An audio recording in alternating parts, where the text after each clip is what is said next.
జూబ్లీహిల్స్ ఉప ఎన్నికల ప్రచారంలో కాంగ్రెస్ ప్రభుత్వంపై బీఆర్ఎస్ బీజేపీ విమర్శలు చేయడం విడ్డూరంగా ఉందన్నారు మాజీ ఎంపీ వి హనుమంతరావు. గత 10 ఏళ్లు తెలంగాణలో కేంద్రంలో రాజ్యమేలుతున్న పార్టీలు తాము ఏం చేశాయో చెప్పుకోవాలని సవాల్ చేశారు. ఎవరెన్ని అబద్ధాలు చెప్పినా ప్రజలు నమ్మరని విహెచ్ అన్నారు.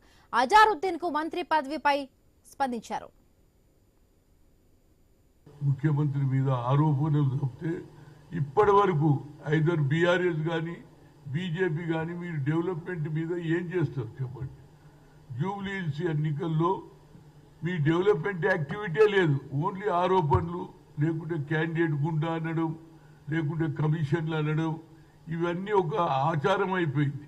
ప్రజలు ఏమంటున్నారు, అయ్యా మా ఏరియాలో డెవలప్మెంట్ గతంలో పి జనార్దన్ రెడ్డి ఏ విధంగా చేసిండో అలాంటి కార్యకర్త ఉన్నటువంటి నవీన్ యాదవ్ మంచి వ్యక్తి అని అన్ని సౌకర్యాలు ఇవ్వడానికి, అది డ్రైనేజ్ వ్యవస్థ కావచ్చు, రోడ్డు కావచ్చు, వాటర్ కావచ్చు, కరెంటు కావచ్చు, అన్ని చేస్తారు. దానికి ముఖ్యమంత్రి నేను 100 కోట్ల దాకా ఇస్తాను కూడా చెప్పడం జరిగింది. కనుక ప్రజలు నిర్ణయించారు. ఇప్పుడు Azharuddin India captain, cricket captain కిందనే ముస్లింల ఓట్ల గురించే మంత్రి ఇచ్చినాం. నిన్నటి దానిక మీరే అన్నారు కదా, ఈ క్యాబినెట్ లో ఒక ముస్లిం లేడని మీరు అన్నారా లేదా? మీరు అన్నారు, బీఆర్ఎస్ అన్నారు. ఇవాళ ఇచ్చిన తర్వాత మళ్ళీ కొత్త నాటకం. ముఖ్యమంత్రి మీద